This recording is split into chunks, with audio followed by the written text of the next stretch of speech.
नमस्कार दोस्तों, स्वागत है आपका। दोस्तों, हम आज फाइनेंशियल मार्केट के बारे में विस्तार पूर्वक पढ़ने वाले हैं। और फाइनेंशियल मार्केट की बात करें तो फाइनेंशियल मार्केट का अर्थ समझते हुए हम फाइनेंशियल मार्केट्स के अंदर क्या क्या पढ़ने वाले हैं वो भी मैं आपको बता देता हूँ। तो सबसे पहले हम पढ़ेंगे मनी मार्केट फाइनेंशियल मार्केट के अंदर, फिर हम पढ़ेंगे कैपिटल मार्केट, फिर हम इंडियन कैपिटल मार्केट के बारे में विस्तार पूर्वक चर्चा करेंगे, फिर हम सिक्योरिटी मार्केट के बारे में चर्चा करेंगे। तो सबसे पहले कि फाइनेंशियल मार्केट का क्या क्या है। फाइनेंशियल मार्केट देखिए दोस्तों, जहां बायर्स और सेलर्स को एक साथ लाया जाता है जिस मार्केट में, और together to trade in financial assets such stocks, bonds, commodities, derivatives और करेंसीज। अर्थात कहने का मतलब यह है कि वह स्थान जहां फाइनेंशियल असेट्स का बाय और सेल की जाती है वहां उसे कहते हैं फाइनेंशियल मार्केट। और फाइनेंशियल मार्केट के घटकों की बात करें तो फाइनेंशियल मार्केट के 3 घटक होते हैं। पहला है मनी मार्केट, फिर दूसरा आता है हमारे पास कैपिटल मार्केट, और तीसरा आता है फॉरेक्स मार्केट। अब मनी मार्केट की बात करें तो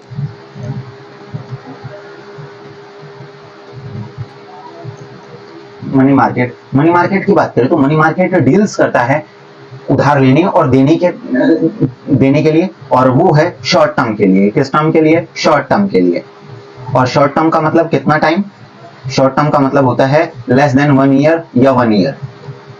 ठीक है। और इसे रेगुलेट कौन करता है? मनी मार्केट को रेगुलेट करता है आरबीआई। ठीक है। कौन करता है? आरबीआई।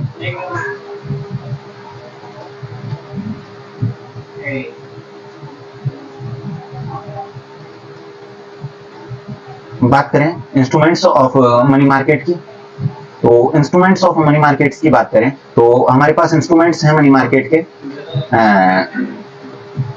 फर्स्ट तो है हमारे पास गवर्नमेंट इशूअर। ठीक है। और फिर आ जाता है हमारे पास इशू बाय कॉर्पोरेट्स द्वारा जारी, और एक सरकार द्वारा जारी। तो कॉर्पोरेट्स की बात करें तो हम कॉर्पोरेट्स द्वारा जो जारी किए जाते हैं वो है हमारा सीडी, कॉमर्शियल पेपर्स मतलब सीपी, और कॉमर्शियल बिल। ठीक है। फिर call money, notice money, term money, और इंटर कॉपरेटिव डिपॉजिट मार्केट। और हम जब गवर्नमेंट की बात करें तो गवर्नमेंट द्वारा जारी कौन कौन से होते हैं? Treasury bills, cash management bills, और सीएमबी। अब हम एक और गवर्नमेंट इशूअर्स की बात, गवर्नमेंट इशू बाय गवर्नमेंट की बात करेंगे, और दूसरी बार इशू बाय कॉर्पोरेट्स की बात करेंगे। तो सबसे पहले हमारे पास मनी मार्केट के अंदर गवर्नमेंट इशूअर्स के अंदर आ जाते हैं ट्रेजरी बिल्स। ठीक है। ट्रेजरी बिल्स की बात करें तो ट्रेजरी बिल्स किस पर जारी किए जाते हैं? डिस्काउंट पर इशू किए जाते हैं, और इनका टाइमिंग क्या होता है? 1 ईयर से कम। और या तो ये होते हैं 91 डेज, या 182 डेज, या 364 डेज। अब सीएमबी कैश मैनेजमेंट बिल की बात करें तो ये 91 डेज के लिए होते हैं। 91 डेज। ठीक है। Cash management bill, cash 91 days के लिए ही मिल सकता है आपको, ऐसे याद रख सकते हैं आप। फिर हम बात करें रेपो मार्केट। देखिए दोस्तों, रेपो मार्केट की बात करें तो RBI lends money to bank. RBI धन क्या करता है? देता है, वो लेता है। ठीक है। RBI lends money. ठीक है। आरबीआई किसको धन देगा? बैंक्स को। और आरबीआई ये जो धन देगा वो है किसके लिए? ओवरनाइट के लिए। Repo market short term market है। Repo market short term, repo मतलब आपको पता है कि कहीं रेपो होना नहीं हो तो हमें लंबी चलानी होती है, लेकिन ये रेपो मार्केट है वो शॉर्ट टर्म का होता है। ठीक है। ऐसे याद कर सकते हैं आप। रेपो मार्केट कैसा होता है? शॉर्ट टर्म के लिए होता है, शॉर्ट टर्म के लिए। और रेपो मार्केट की बात करें, रेपो ऑप्शन का मतलब होता है कि आरबीआई बैंकों को उधार देता है एक रात के लिए, शॉर्ट टर्म के लिए। ठीक है। आपको 3 चीजें याद रखनी है। रेपो मार्केट मतलब आरबीआई बैंकों को उधार देता है एक रात के लिए, मतलब ओवरनाइट के लिए, मतलब शॉर्ट टर्म के लिए। ठीक है। फिर अब हम बात करें रिजर्व रेपो रेट, RRO मतलब reverse repo operation. Reverse repo operation की बात करें तो रिवर्स ऑपरेशंस के अंदर आरबीआई बोरो करता है फंड बैंकों से। ठीक है। आरबीआई दोबारा मतलब रिवर्स मतलब दोबारा आरबीआई बोरो करता है बैंक से, क्योंकि आरबीआई तो भाई लेंडर ऑफ लास्ट रिसोर्स है। तो आरबीआई अब खुद खरीदता है, तो रिवर्स आके काम कर रहा है ना। तो वैसे आप एक लिंक कर सकते हैं जिससे आप कंफ्यूज ना हो। वीज एंड मीन्स एडवांस, WMA अग्रिम अर्थोपाय कहते हैं। ये बोरोइंग होती है गवर्नमेंट्स की, और इन्हें 3 माह के भीतर चुकाया जाना पड़ता है। ठीक है।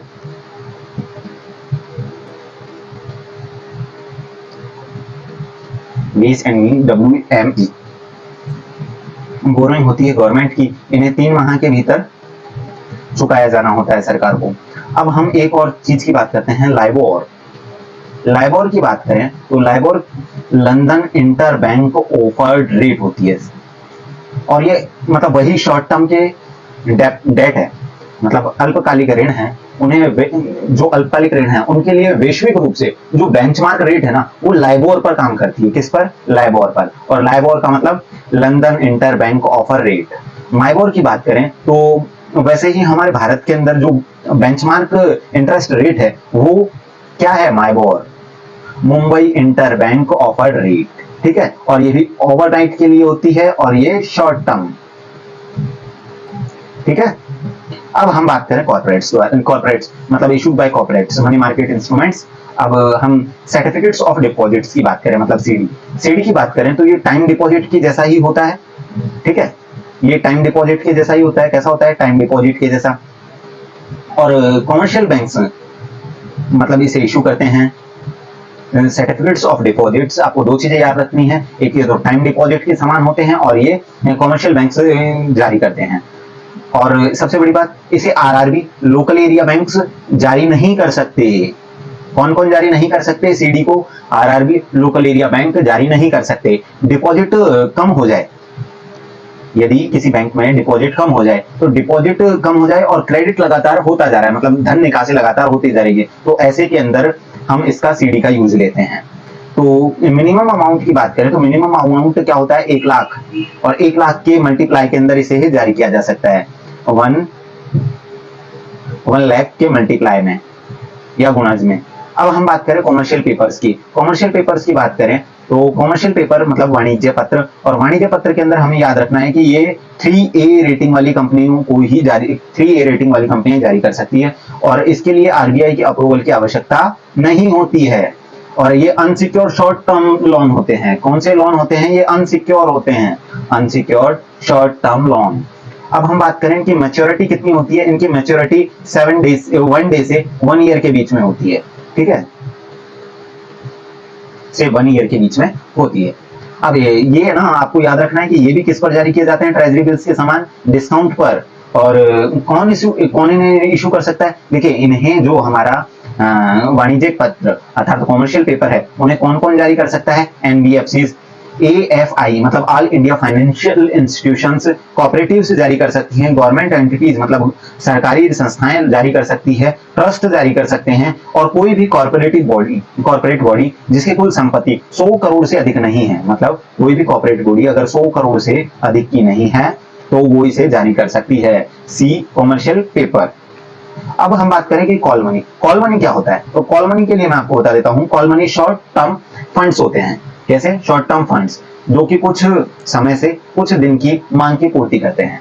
और हम बात करें नोटिस मनी की, तो नोटिस मनी की बात करें तो नोटिस मनी का मतलब होता है 2 दिन से 14 डेज का पैसा।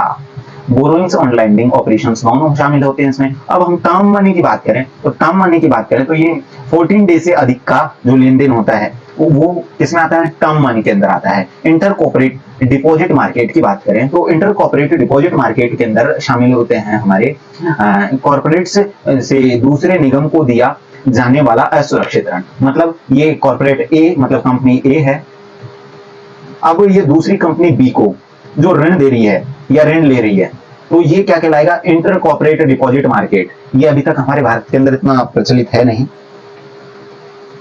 अब हम बात करें term associate with money market. Word देखिए, जो हमारा एक मनी मार्केट के अंदर एक अप्रोच चलती है वो है वाटरफॉल अप्रोच। वाटरफॉल अप्रोच का मतलब है कि money market and debt security का जो वैल्यूएशन करने के लिए है वो है हमारे पास वाटरफॉल अप्रोच। कुल मिला के जो मनी मार्केट और ऋण प्रतिभूतियां उनका जो वैल्यूएशन मतलब मूल्यांकन करने के लिए वो जो अप्रोच का यूज लेते हैं उसे कहते हैं हम वाटरफॉल अप्रोच।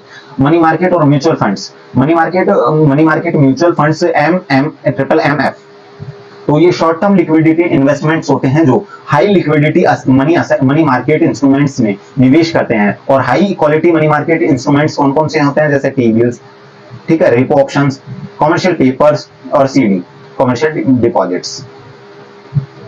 अब इनके अंदर निवेश करके अपना प्रॉफिट लेते हैं और कुछ अपने ग्राहकों को भी उस अनुपात में बांट देते हैं। Negotiated dealing system, order matching, इसका मतलब क्या होता है कि आरबीआई गवर्नमेंट सिक्योरिटी के लिए जो ट्रेडिंग प्लेटफॉर्म बनाया गया है, आरबीआई ने गवर्नमेंट सिक्योरिटी के लिए ट्रेडिंग प्लेटफॉर्म, वो negotiated dealing system order matching के नाम से जाना जाता है। अब हम बात करें कि सेंट्रल डिपॉजिटरी सिक्योरिटी लिमिटेड ये क्या है। देखिए दोस्तों, ये बीएसई द्वारा बहुत सारे बैंक जैसे कि SBI, bank of India, HDFC के माध्यम से एक डिपॉजिटरी बनाई गई है और डिपॉजिटरी को हम आगे विस्तारपूर्वक पढ़ने वाले हैं। फिर हमारे पास आता है Indian capital market. Indian capital market की बात करें तो उसके अंदर हम सबसे पहले पढ़ेंगे एक कंसेप्ट, वो है मर्चेंट बैंक। मर्चेंट बैंक की बात करें कि धन जुटाने व अन्य वित्तीय पहलुओं के लिए जो परामर्श और कॉर्पोरेट सलाहकार सेवाएं, मतलब कॉर्पोरेट एडवाइस सर्विस जो हमें प्रोवाइड करवाते हैं, वो है मर्चेंट बैंक्स। ठीक है। हेज फंड्स के बारे में एक बार आप गूगल्स में देख लेना, वैसे हम आगे पढ़ने वाले हैं, इस वजह से मैंने इसको यहाँ लिखा नहीं है। अब म्यूचुअल फंड्स की बात करें तो म्यूचुअल फंड एक प्रकार का क्या है, फाइनेंशियल इंस्ट्रूमेंट्स हैं जो निवेशकों से धन एकत्रित करके एक पूल बना लेते हैं, मनी का, और विभिन्न मतलब जो सिक्योरिटीज हैं उसके अंदर निवेश करते हैं। किसमें निवेश करते हैं? सिक्योरिटीज में। सेबी द्वारा, देखिए आपको पता है कि किसके द्वारा रेगुलेट होता है म्यूचुअल फंड्स? सेबी इसे रेगुलेट करती है। कौन रेगुलेट करती है इसे? सेबी। म्यूचुअल फंड्स को कौन रेगुलेट करती है? सेबी। और आपको पता है कि म्यूचुअल मार्केट 3 प्रकार के होते हैं, open ended fund, close ended fund, extend trading funds, ETFs. ठीक है। अब एक कंसेप्ट और आता है डेरिवेटिव्स। डेरिवेटिव्स को हम 3 भागों में बांट सकते हैं वैसे तो, और डेरिवेटिव्स की हम परिभाषा आगे पढ़ते हैं। देखिए डेरिवेटिव्स को 3 भागों में बांट सकते हैं। एक तो स्वैप मतलब कैश फ्लो, और फिर होता है ऑप्शंस, फिर होता है वारंट, फिर LEAPS लैप्स। तो हम पहले, आपको पता है स्वैप का मतलब कैश ट्रांजैक्शन। फिर ऑप्शन की बात करें तो आपने सुना होगा ऑप्शन ट्रेडिंग, तो इससे जुड़ता हुआ है। देखिए जहां ऑनर वो किसी विशिष्ट तिथि पर या उससे पहले पूर्व निर्धारित, मतलब पहले से जो निर्धारित मूल्य है उस पर वित्तीय संपत्ति खरीदने, मतलब फाइनेंशियल असेट्स खरीदने और बेचने का जो अधिकार दिया जाता है वो है ऑप्शंस।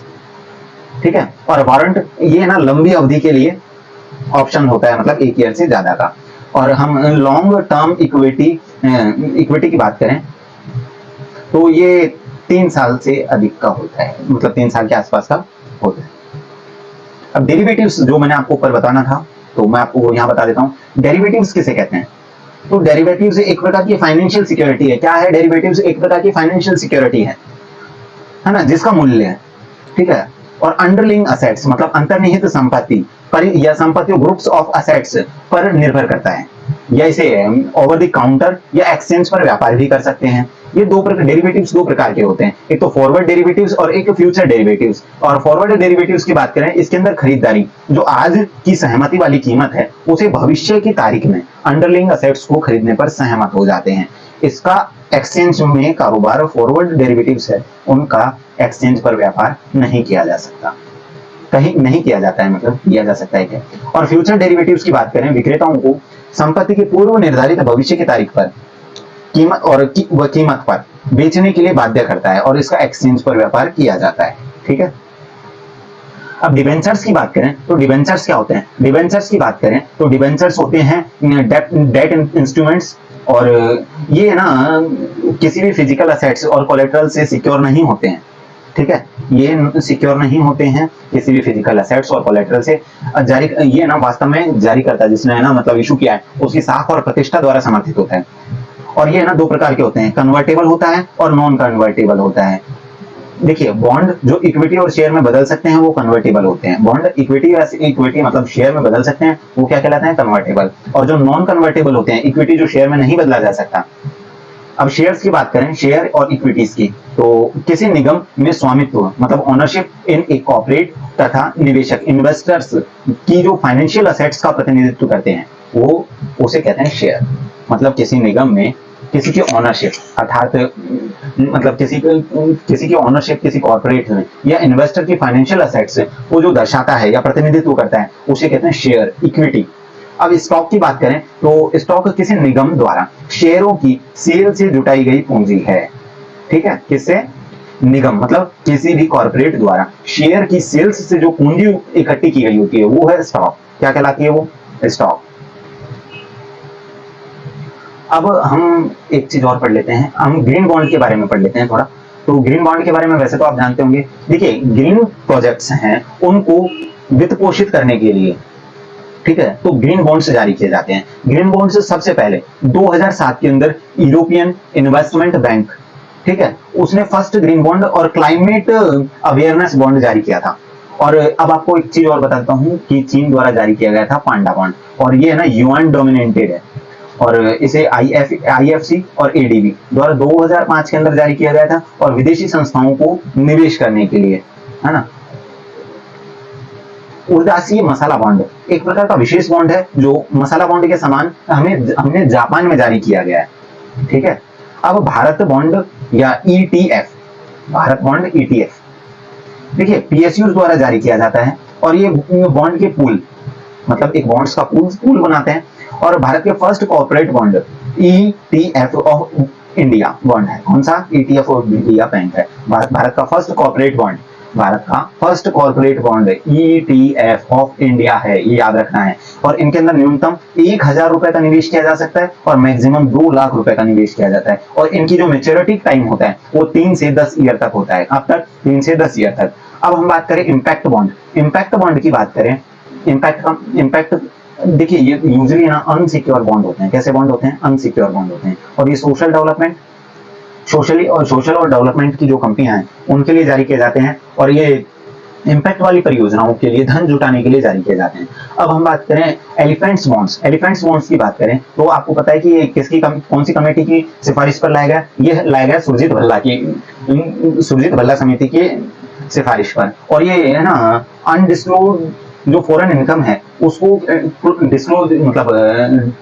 अनडिस्क्लोज को डिस्क्लोज करने के लिए जो घोषणा की करने वालों को 50% किस में इन्वेस्ट करना होगा? एलिफेंट बॉन्ड में। और इसका यूज मतलब इंफ्रास्ट्रक्चर डेवलपमेंट के लिए यूज आएगा। अब एक बॉन्ड और है, ये सबसे महत्वपूर्ण है, मोस्ट, है ना, वो है हमारा सॉवरन गोल्ड बॉन्ड, एसजीबी, ठीक है, sovereign gold bond. Sovereign gold bond की बात करें तो ये सोने के 1 ग्राम के मूल्य वर्गित होता है, सोने के 1 ग्राम के मूल्य वर्गित होता है। और ये गवर्नमेंट सिक्योरिटीज, एक प्रकार की गवर्नमेंट सिक्योरिटीज के रूप में जारी किया जाता है। और ये है ना कौन जारी करता है? आरबीआई। और इसके लिए एलिजिबिलिटी क्या है? देखिए या तो इसे ना भारतीय संस्थाएं खरीद सकते हैं या व्यक्ति, HUFs मतलब जो अविभाजित भारतीय परिवार है वो भी, ट्रस्ट, और इसे विश्वविद्यालय भी खरीद सकते हैं। अब बॉन्ड विद कॉल और पुट ऑप्शंस के बारे में भी चर्चा कर लेते हैं हम। तो ये आप वैसे हम आगे पढ़ेंगे क्योंकि करंट अफेयर्स का भी ये पार्ट रहा है। तो जो करंट अफेयर्स मैंने उनको खाली छोड़ दिया है थोड़ा, क्योंकि हम उसको आगे पढ़ने वाले हैं। तो फिर अब हम बात करते हैं इससे पहले negative yield bond. Negative yield bond का मतलब है कि निवेशक को बॉन्ड की खरीद से कम मूल्य पर मैच्योरिटी जैसे ही हुई उनकी तो भुगतान करते हैं। मतलब जो उन्होंने खरीदा था उससे कम मूल्य पर उसे दे देते हैं। और ये कब दिए जाते हैं? मुख्यतः कि जब ऐसा चल रहा हो कि मंदी की स्थिति है, तो मंदी की स्थिति में ये सबसे ज्यादा दिखाई देती है। अब एक है हमारे पास special zero coupon recapitalization bond. Special zero coupon recapitalization bond ये केंद्र सरकार के द्वारा किसी विशेष संस्थान द्वारा जारी किए जाते हैं। किसके द्वारा? केंद्र सरकार द्वारा किसी विशेष संस्थान द्वारा जारी किए जाते हैं। ये नॉन ट्रेडेबल होते हैं और नॉन ट्रांसफरेबल होते हैं। ना ही इनका व्यापार किया जा सकता है और न ही ये हस्तांतरणीय है। एक विशेष बैंक में ही सीमित रहते हैं तथा निर्दिष्ट अवधि के लिए होते हैं। मतलब इनका टाइम भी फिक्स है। ये जीरो कूपन बॉन्ड के समान होते हैं। कौन से कूपन बॉन्ड के समान होते हैं? जीरो कूपन बॉन्ड के समान। इसमें राजकोषीय घाटे पर कोई भी प्रभाव नहीं पड़ता है। इसे क्यों जारी किया जाता है? Special zero coupon recapitalization bond को इस वजह से जारी किया जाता है कि इसका राजकोषीय घाटे मतलब फिस्कल डेफिसिट पर कोई प्रभाव नहीं पड़ता और बैंक को आवश्यक इक्विटी भी प्राप्त हो जाती है। यह इसकी विशेषता है। अब एक उदय बॉन्ड है। उदय बॉन्ड की बात करें तो इसे डिस्काउंट्स के ऋण को बोझ है, जो डिस्काउंट्स पर ऋण का बोझ है उसे कम करने के लिए राज्य डिस्कॉम अपने दायित्व को कुछ अपने प्रतिशत पर ले लेगी, मतलब कुछ अपनी जिम्मेदारी पर लेगी। अब एक महाराजा बॉन्ड है। महाराजा बॉन्ड की बात करें तो भारत के अंदर घरेलू बाजार में इंटरनेशनल फाइनेंस कॉर्पोरेशन द्वारा जारी किया गया है। ये रुपए डोमिनेंट्स बॉन्ड्स होते हैं। महाराजा बॉन्ड्स किसके द्वारा जारी किया गया है? आईएफसी, इंटरनेशनल फाइनेंस कॉर्पोरेशन द्वारा। अब हम बात करें मुनी बॉन्ड या म्युनिसिपल बॉन्ड, इनकी बात करें तो यूएलबीज द्वारा जारी किए जाते हैं। किसके द्वारा? यूएलबीज। और capital investment project infrastructure projects, इनके लिए भी जारी, इनका उद्देश्य होता है कैपिटल इन्वेस्टमेंट इंफ्रास्ट्रक्चर प्रोजेक्ट्स के लिए। और सबसे पहले किसने जारी किया था? बेंगलुरु ने। तो दोस्तों हम आगे अपनी आने वाली क्लास के अंदर ये पार्टिसिपेटरी या कंसोल बॉन्ड या जीरो कूपन बॉन्ड या बियर बॉन्ड, क्योंकि हमारे यहाँ आज कोई प्रोग्राम है महाराणा प्रताप जयंती का, तो मुझे भी वहां जाना होगा और मैं क्या